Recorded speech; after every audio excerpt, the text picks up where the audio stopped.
came home, that's all he talked about was Camp Jewel, Camp Jewel. Daddy, look at this. He had some pictures from a book that they took out there.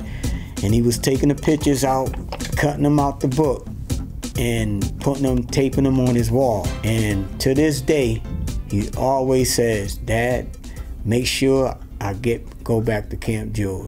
To see some of the kids that we identified from the school were struggling, not just academically, but behavior-wise. There was a lot of people who doubted that these kids could go to camp for 2 weeks and be disciplined and learn and follow the rules.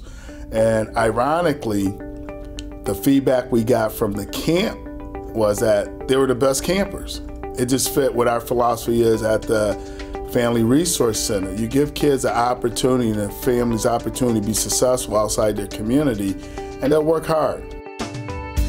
More times than not, when I talk to parents about, is your child playing sports? Does your child have, does your child go outside and play after school? Do they have an outlet to sort of burn off that extra energy and just sort of have some healthy social interaction with kids in a playful way? What I hear is it's very difficult for many families that we serve. Financially, it's very difficult to keep them involved in activities.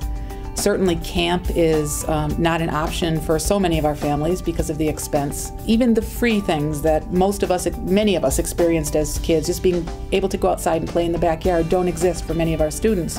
Parents share with me that they can't let their kids outside. They may live in a dangerous neighborhood and they just don't feel comfortable. So unfortunately, the kids really aren't getting the experiences of childhood that we know are really critical to healthy development. For a child to go to Camp Jewel, probably it's not something that I would have considered. It was just too expensive. It's a wonderful experience. It's getting along, learning to accept others, even though they're different, different religion, coming from different family structure. The kids are learning to get along, and just the relationships that are formed with their peers and with counselors, and that transition back into the real world when they leave Camp Jewel, into the schools, into their families, into all the kids that they socialize with. It's a wonderful, wonderful experience, and it's an experience that they will take through life. This is something that really changed him over the summer, and it changed his attitude a lot.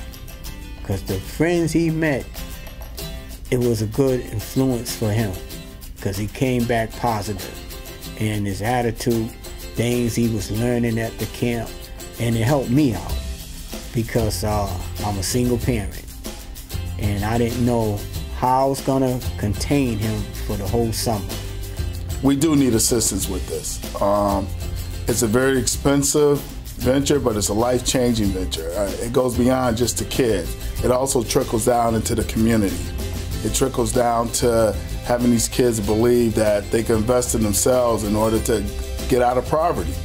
I mean, most of these kids come out of the 06120 area code, which is one of the poorest area codes in the United States of America.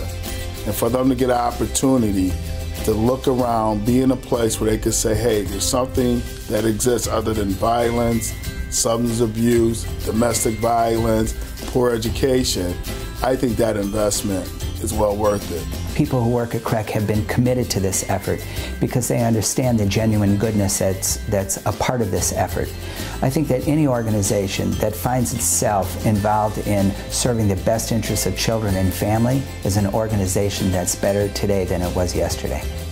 And this is a life-building experience for the children. This is about closing the achievement gap. It's about closing the socioeconomic gap. This is about building America. It was just great.